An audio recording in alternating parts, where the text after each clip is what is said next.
Quando falamos de Jesus, pensamos nos seus milagres, nos seus discípulos, na sua morte e ressurreição. Mas o que sabemos realmente sobre a sua família? Quem eram aqueles que viveram ao seu lado, que partilharam a sua casa e que permaneceram na sombra da história? Neste vídeo, exploramos os mistérios da família de Jesus, os nomes que foram apagados ou minimizados e as revelações chocantes que vieram à tona com as últimas descobertas históricas. Jesus é, sem dúvida, a figura mais influente da história. A sua mensagem mudou o mundo e os seus seguidores fizeram dele o centro de uma fé que transcendeu séculos. Mas, para além da figura divina, para além do pregador que caminhava pela Galileia, havia uma criança, um jovem, um homem, que pertencia a uma família. Sim, Jesus tinha um lar, parentes, irmãos e irmãs, embora a história oficial pouco nos tenha contado sobre eles. Por quê? Quem foram aqueles que cresceram com ele? O que lhes aconteceu depois da morte? Imaginem por um momento que estamos em Nazaré, uma pequena cidade nas colinas da Galileia, poeirenta, com ruas de terra batida e casas de pedra. Aqui, numa dessas casas humildes, Jesus nasceu e foi criado. Ele não o fez sozinho. A sua mãe, Maria, uma jovem que segundo a tradição cristã recebeu o anúncio do anjo Gabriel, criou-o com amor e dedicação. Ao lado dela estava José, o homem que a tomou como esposa e que, segundo as Escrituras, trabalhava como carpinteiro. Mas Jesus não era filho único. Os evangelhos falam-nos dos seus irmãos, Tiago, José, Simão e Judas. Referem também que tinha irmãs, embora os seus nomes não apareçam nos textos sagrados. E é aqui que a história começa a tornar-se intrigante. Durante séculos, houve um debate sobre a verdadeira identidade destes irmãos. Uns sustentam que eram filhos de Maria e José, o que faria de Jesus o primogênito de uma grande família. Outros, porém, defendem que não eram irmãos de sangue, mas primos ou mesmo filhos de um casamento anterior de José. Mas, para além dos debates teológicos, pensemos no que isto significa em termos humanos. Jesus cresceu numa casa cheia de vozes, com brincadeiras infantis, com aprendizagens partilhadas. Talvez em criança corresse pelos campos da Galileia com os seus irmãos, ajudasse o pai na oficina de carpintaria e acompanhasse a mãe até a fonte de água da aldeia. Era uma criança como qualquer outra, embora o destino lhe tivesse reservado um caminho muito diferente.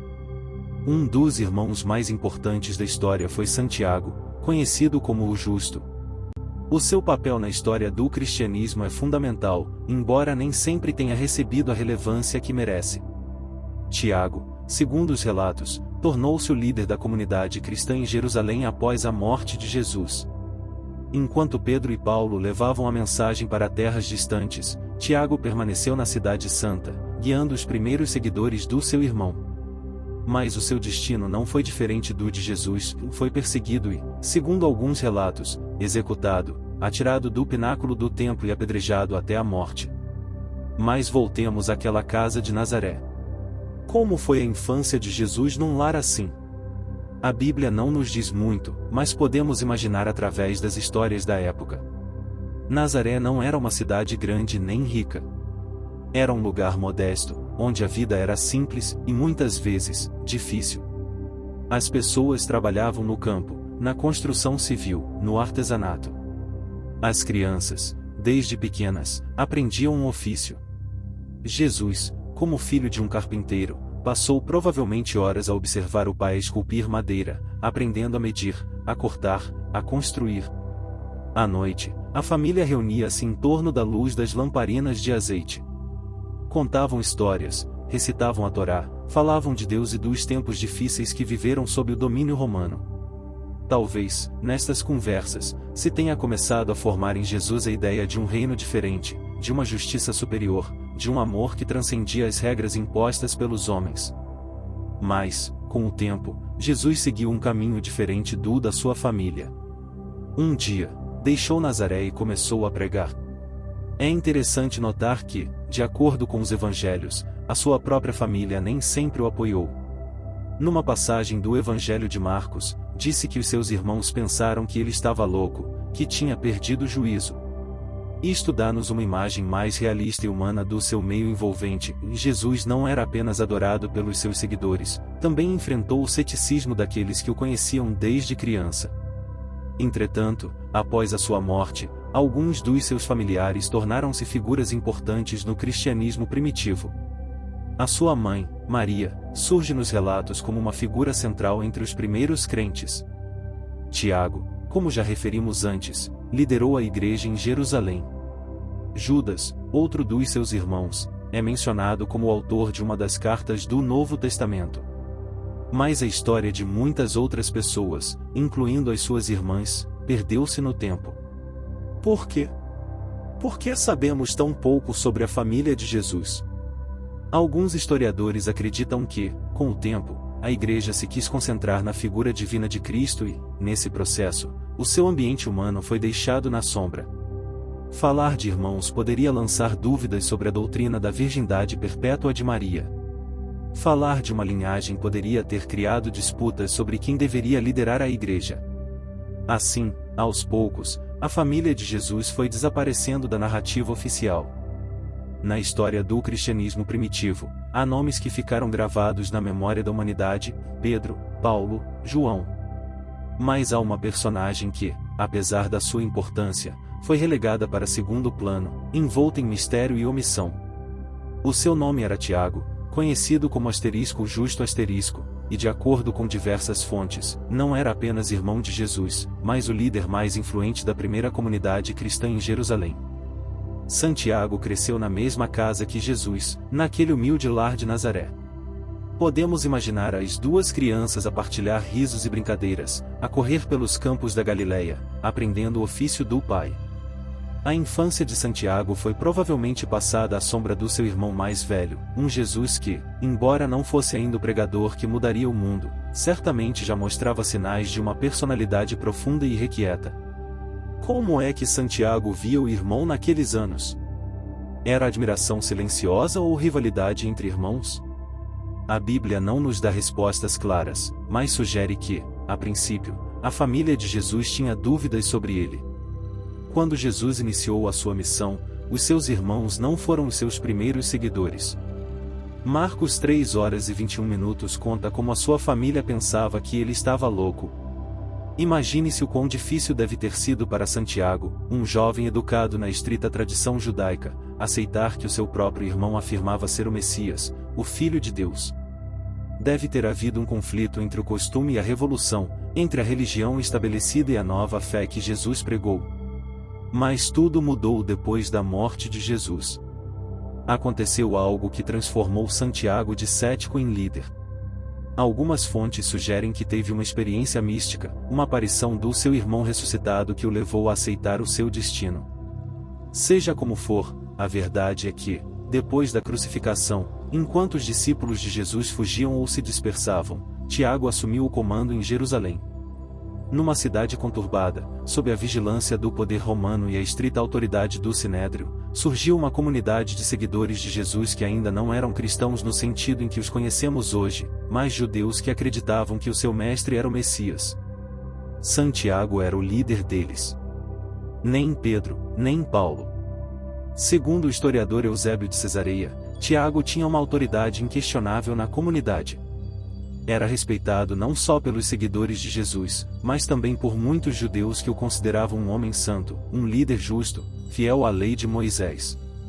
Ao contrário de Paulo, que pregou entre os gentios e promoveu uma visão mais universal da mensagem de Jesus, Tiago sustentou que a nova fé deveria permanecer dentro do judaísmo, respeitando as antigas tradições.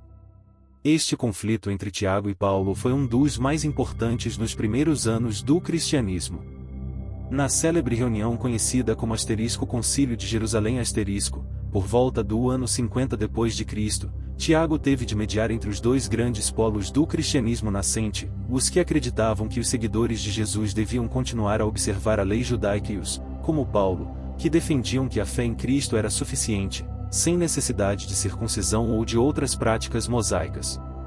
A decisão final foi um compromisso: os gentios não seriam obrigados a seguir toda a lei, mas deveriam respeitar certas regras básicas. Mas o poder de Santiago não durou para sempre. numa cidade dominada por tensões religiosas e políticas, ser líder de um movimento que desafiava a ordem estabelecida era uma sentença de morte. A popularidade de Santiago começou a incomodar as autoridades judaicas. Flávio Joséfo, o historiador judeu do primeiro século, relata que em 62 d.C., o sumo sacerdote Anás convocou Tiago perante o Sinédrio e exigiu-lhe que negasse a sua fé em Jesus. Mas Santiago, fiel até ao fim, recusou. A multidão levou-o até ao pináculo do templo, e de lá foi lançado no vazio.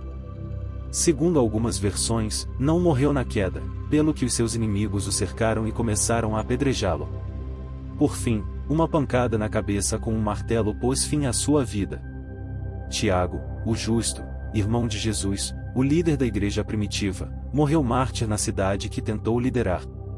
Mas a história deles não se fica por aqui. A sua morte marcou o início de uma nova era para o cristianismo. Com Tiago fora de cena, a igreja de Jerusalém foi perdendo força e, aos poucos, a visão de Paulo, mais virada para os gentios, começou a prevalecer. A imagem de Santiago foi desaparecendo com o tempo. Nos séculos seguintes, a Igreja Católica consolidou a sua estrutura em torno de Pedro e Paulo, deixando Tiago para segundo plano. Poucas questões geraram tanto debate, controvérsia e teorias como esta: e Jesus teve descendência? A imagem tradicional apresenta-nos um Jesus celibatário, completamente dedicado à sua missão espiritual, sem esposa nem filhos. Mas ao longo da história surgiram documentos, teorias e histórias que sugerem outra possibilidade, que Jesus foi casado, talvez com Maria Madalena, e que existiu uma linhagem secreta que continuou após a sua morte. É possível que a história tenha escondido este aspecto da sua vida? Para compreender esta questão, precisamos primeiro de aprofundar a sociedade judaica do primeiro século.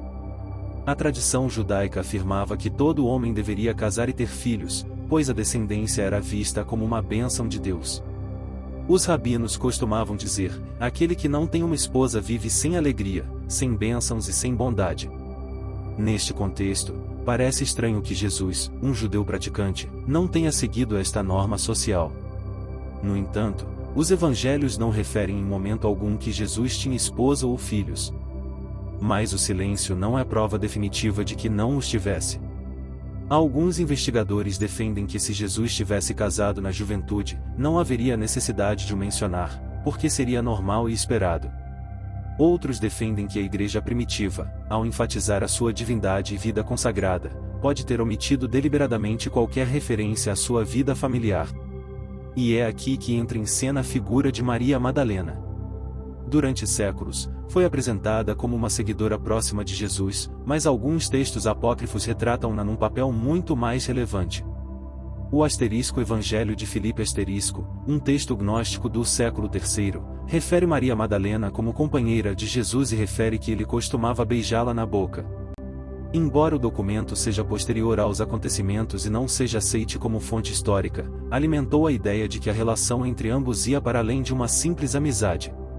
O Evangelho de Maria outro texto gnóstico, mostra Maria Madalena como alguém com uma ligação especial a Jesus, mesmo acima dos apóstolos.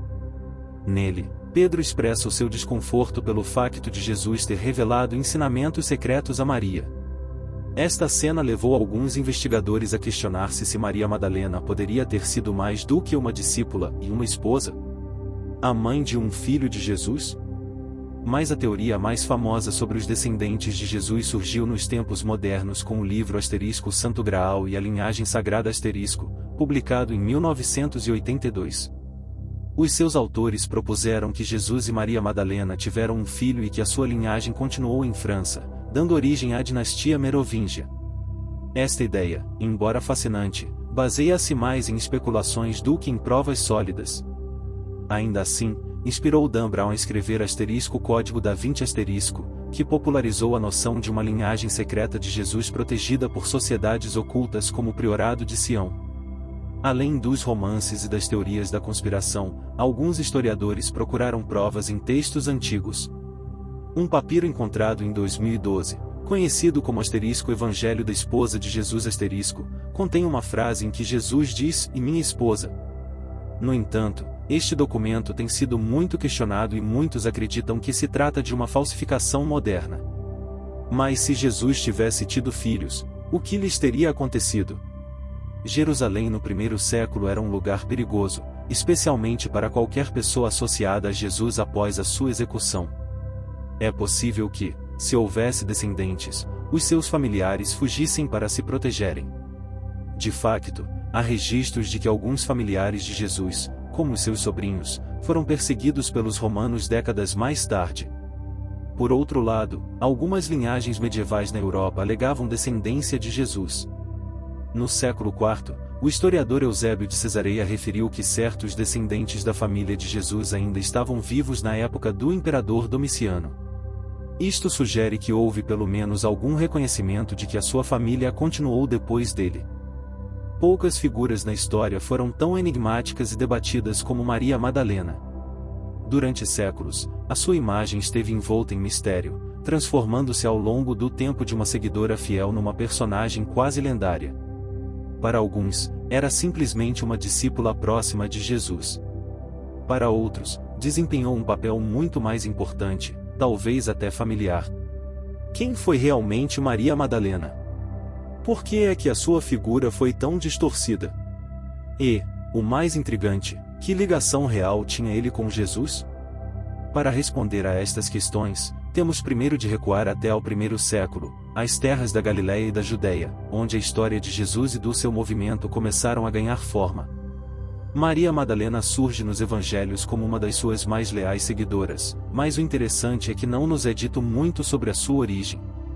O seu nome, Madalena, indica que ela provavelmente veio de Magdala, uma cidade nas margens do Mar da Galileia. Este pormenor é importante porque Magdala não era uma aldeia qualquer, era um centro pescatório e comercial, um local com uma economia ativa e onde as mulheres, em alguns casos, podiam ter um certo grau de independência. Os evangelhos canônicos dão-nos poucas pistas sobre a sua vida antes de conhecer Jesus. No Evangelho de Lucas, é referido que Jesus expulsou dela 7 demônios. Durante séculos, esta frase foi interpretada de muitas formas. Alguns acreditam que isto significa que ele estava a sofrer de uma doença ou de algum tipo de crise espiritual, enquanto outros sugeriram que poderia referir-se a uma purificação simbólica, uma transformação interna. O que é inegável é que, depois deste encontro com Jesus, Maria Madalena se tornou uma das suas mais fiéis seguidoras. E aqui entra a parte engraçada. Numa sociedade onde as mulheres tinham um papel secundário, onde os seguidores de um rabino eram quase sempre homens, Maria Madalena aparece constantemente nas histórias ao lado de Jesus.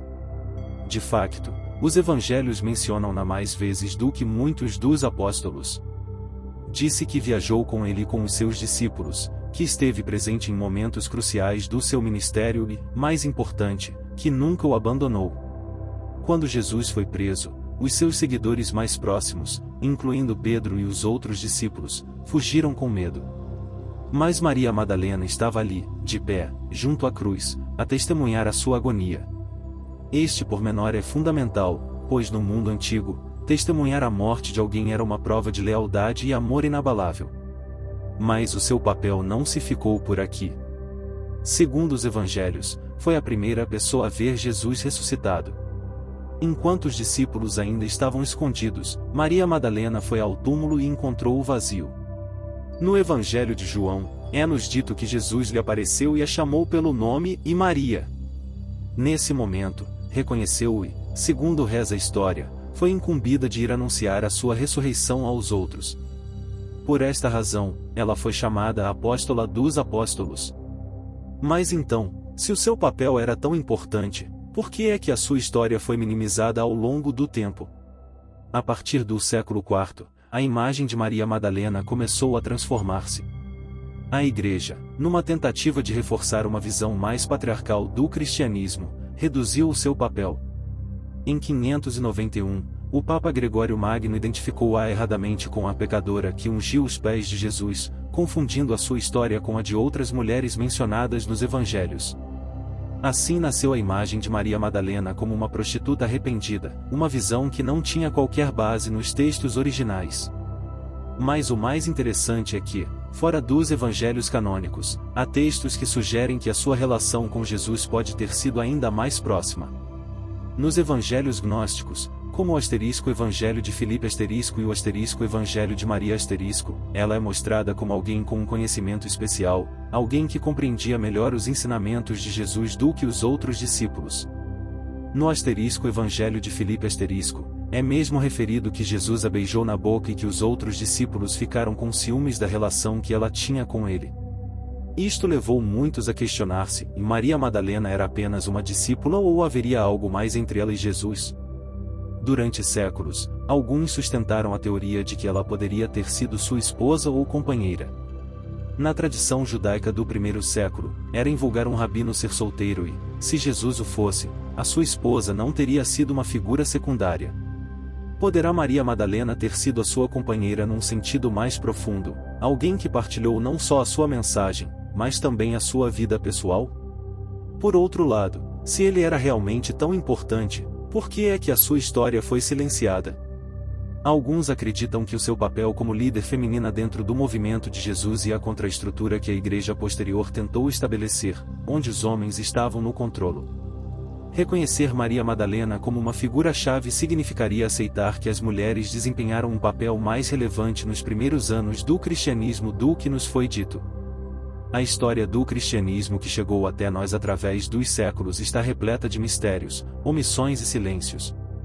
Uma das maiores é a da própria família de Jesus. Se tinha irmãos, se os seus familiares tiveram um papel importante nos primeiros anos da igreja, por que é que a sua presença nos relatos oficiais é tão escassa? Por que razão a igreja, que construiu cuidadosamente a sua história, pôs de lado aqueles que lhe foram mais próximos durante a sua vida terrena? Para responder a estas questões, precisamos de viajar até aos primeiros séculos do cristianismo e explorar um conflito que definiria o rumo da religião mais influente do mundo. Para começar, sabemos que Jesus tinha uma família biológica. Os evangelhos mencionam a sua mãe, Maria, e os seus irmãos e irmãs, embora a interpretação exata destes termos tenha sido objeto de debate. Tiago, o justo, foi um desses irmãos e veio a liderar a comunidade cristã em Jerusalém após a crucificação. No entanto, quando olhamos para a história oficial que sobreviveu, o seu papel é muito menor do que poderíamos esperar. Isto porque, após a morte de Jesus, a liderança do seu movimento foi dividida entre diferentes facções.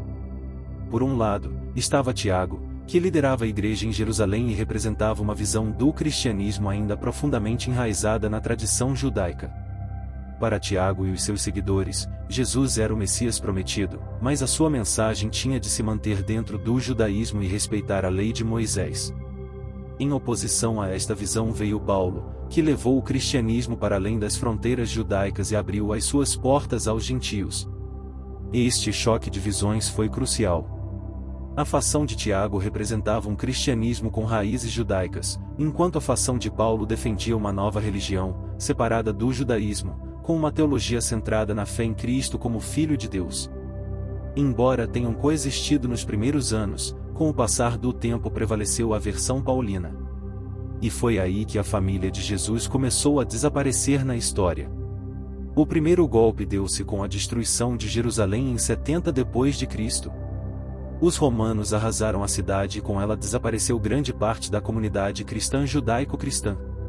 Com a igreja de Jerusalém enfraquecida, os seguidores de Paulo, que já tinham estabelecido comunidades noutras regiões, assumiram o controle da narrativa cristã. Nas suas cartas, Paulo mal menciona a família de Jesus. Para ele, a fé em Cristo era a única coisa que importava, não os seus laços de sangue ou a sua linhagem terrena. O passo seguinte no silenciamento da família de Jesus ocorreu com a consolidação da teologia cristã nos séculos seguintes. À medida que a igreja organizava e definia as suas doutrinas, a divindade de Jesus era enfatizada em detrimento da sua humanidade. Isto criou um problema: se Jesus tinha irmãos de sangue, se a sua família ainda estava viva e reivindicava um papel no seu legado, então a sua divindade poderia ser posta em causa. Assim, no século II, começou a surgir a ideia de que Maria, a mãe de Jesus, se manteve virgem durante toda a sua vida. Esta doutrina, conhecida como virgindade perpétua de Maria, tornou a existência dos irmãos de Jesus um problema. Se Maria sempre foi virgem, então aqueles irmãos mencionados nos evangelhos não poderiam ser seus filhos biológicos. Assim, alguns teólogos começaram a defender que na verdade eram primos ou filhos de um casamento anterior de José. Esta reinterpretação serviu para eliminar qualquer ligação terrena entre Jesus e a sua família. Mas o verdadeiro golpe final deu-se quando a Igreja consolidou a sua estrutura hierárquica. Nos primeiros séculos, os descendentes da família de Jesus, conhecidos por disposini, do grego *despotes*, que significa do Senhor, ainda reivindicavam um lugar de liderança no seio da comunidade cristã. Entretanto, à medida que a Igreja se institucionalizou sob a autoridade de Roma, estes parentes inconvenientes foram afastados da narrativa. O cristianismo já não era uma tradição familiar ou uma seita judaica, mas uma religião universal com uma hierarquia bem estabelecida. No século IV, quando o cristianismo se tornou a religião oficial do Império Romano, a família de Jesus praticamente desapareceu da história. Consolidou-se a imagem de um Cristo divino, separado de qualquer linhagem humana. A Igreja já não precisava dos seus familiares para legitimar a sua autoridade, pois contava agora com a figura de Pedro como fundamento da Igreja.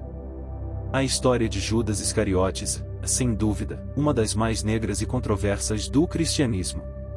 Durante séculos, o seu nome foi sinônimo de traição. O homem que vendeu Jesus por 30 moedas de prata.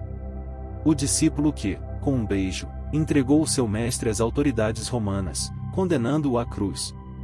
Mas e se tudo isto não for como nos foi dito? E se Judas, em vez de ser o grande traidor, fosse na verdade o discípulo mais fiel, aquele que realizou a tarefa mais difícil que Jesus lhe confiou?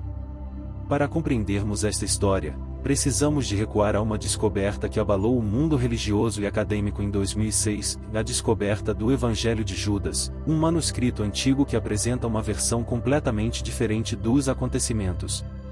Este Evangelho, provavelmente escrito no século II e atribuído à tradição gnóstica, mostra-nos um Judas muito diferente dos evangelhos canônicos. Nesta história, Jesus não é vítima de traição, mas um mestre que confia a Judas um segredo transcendental. Em vez de ser um traidor, Judas surge como o discípulo mais próximo, o único que realmente compreendia quem era Jesus e qual o seu verdadeiro propósito na terra. O Evangelho de Judas revela uma conversa privada entre os dois. Neste texto, Jesus diz a Judas algo surpreendente: serás o 13º, e serás amaldiçoado por gerações, mas a todos vencerás, porque sacrificarás o homem que me veste. Esta frase foi interpretada de muitas formas, mas a mais impressionante é que Jesus estava a pedir a Judas que o entregasse às autoridades como parte de um plano divino. Para os gnósticos, o corpo era apenas uma prisão da alma, e a verdadeira missão de Jesus não era estabelecer um reino na terra, mas libertar o seu espírito divino do mundo material. Neste contexto, a entrega de Jesus não foi uma traição, mas um sacrifício necessário para que ele pudesse transcender. Mas isto leva-nos a uma questão ainda mais perturbadora: se Judas estava a seguir as instruções de Jesus, por que é que a história oficial fez dele o maior vilão do cristianismo? Para responder a isto, precisamos de analisar o poder que a história da traição teve. Nos primeiros séculos do cristianismo, a Igreja precisava de construir uma narrativa clara, com heróis e vilões, e Judas tornou-se a figura perfeita para representar a traição e o pecado. A sua história serviu de alerta: quem se afastasse da doutrina oficial poderia acabar condenado, como Judas, que nos evangelhos canônicos se suicida por remorso.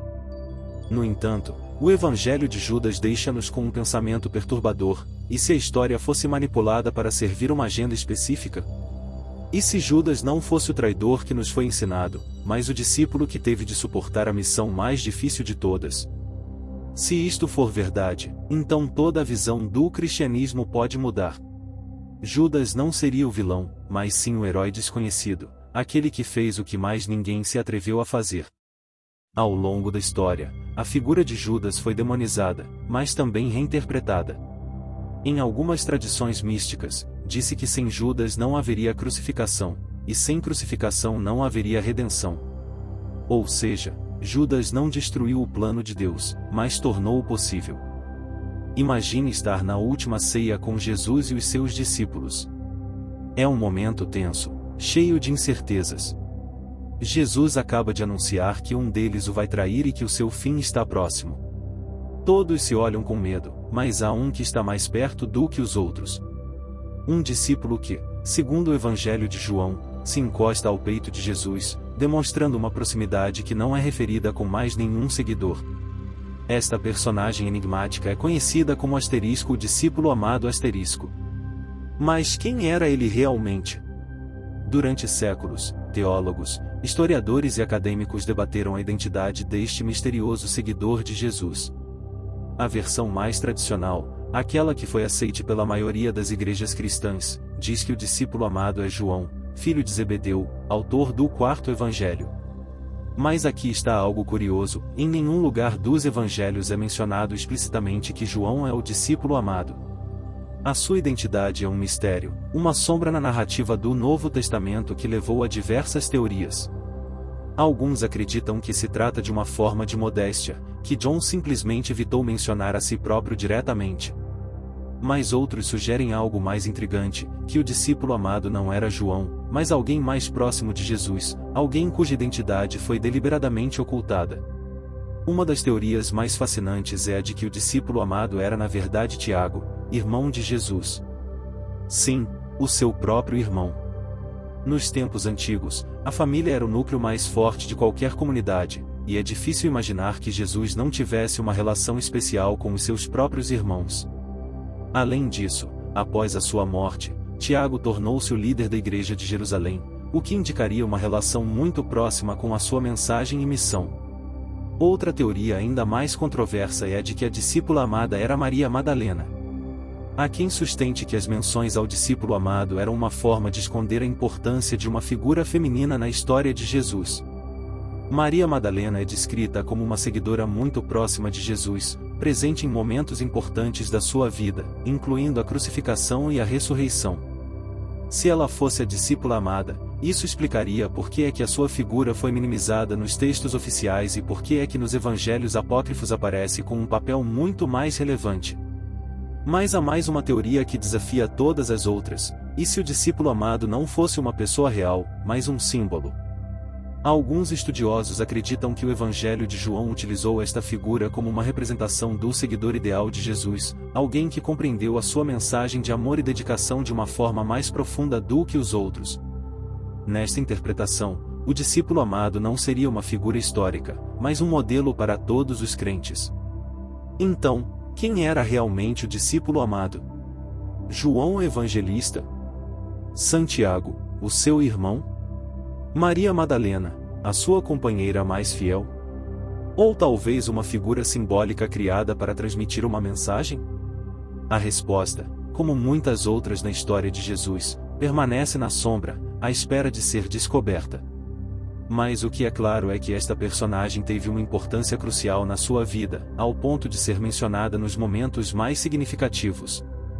Nas terras remotas da Palestina, há mais de 2000 anos, viveu um homem cujo impacto na história e na espiritualidade do mundo perdura até aos dias de hoje. Jesus de Nazaré, um homem simples, mas com uma visão transcendental, pregou sobre o amor, a paz e o reino de Deus. No entanto, há um mistério que intriga historiadores, teólogos e curiosos há gerações: terá Jesus alguma ligação com os essênios, uma seita religiosa que habitava as zonas próximas do Mar Morto? Os essênios, conhecidos pela sua vida ascética e devoção à pureza, eram um grupo que viveu na mesma época que Jesus, mas com um estilo de vida que muitos considerariam radical até para a época. Eram conhecidos por se isolarem do mundo, vivendo em comunidades isoladas, dedicados à oração, ao estudo das Escrituras e à estrita adesão às leis judaicas. Para compreender a possível ligação de Jesus com os essênios, precisamos de recuar no tempo e explorar as crenças e práticas deste grupo específico. Os essênios rejeitaram a corrupção do Templo de Jerusalém e as políticas dos sacerdotes estabelecidos, pelo que se refugiaram nas margens isoladas do Mar Morto, longe das cidades movimentadas. A sua devoção à pureza e à santidade era tão rigorosa que muitos passavam por um processo de iniciação, passando por rituais de purificação que os preparavam para se tornarem membros da sua comunidade sagrada. Além disso, a vida dos essênios não se limitava à contemplação, eram também místicos, partilhando visões apocalípticas que falavam da chegada iminente de um Messias, um Salvador que devolveria a justiça ao mundo. O que é que tudo isto tem a ver com Jesus? As semelhanças entre os ensinamentos de Jesus e as crenças dos essênios são impressionantes. Jesus falou do reino de Deus, do arrependimento, da pureza e do amor incondicional, temas que também ocupavam um lugar central na vida dos essênios. De facto, existem estudos que sugerem que Jesus pode ter sido influenciado pelos essênios, sobretudo quando se considera sua retirada para o deserto, um ato que lembra muito as práticas ascéticas dos essênios. Alguns especularam mesmo que, tal como outros da época, Jesus pode ter sido iniciado num destes misteriosos rituais essênios, aprendendo os seus ensinamentos e adotando a sua visão do mundo como sua. Um dos pontos mais fascinantes sobre esta possível ligação é o facto de os essênios aguardarem a chegada de um Messias, um líder espiritual que os guiaria em tempos de tribulação.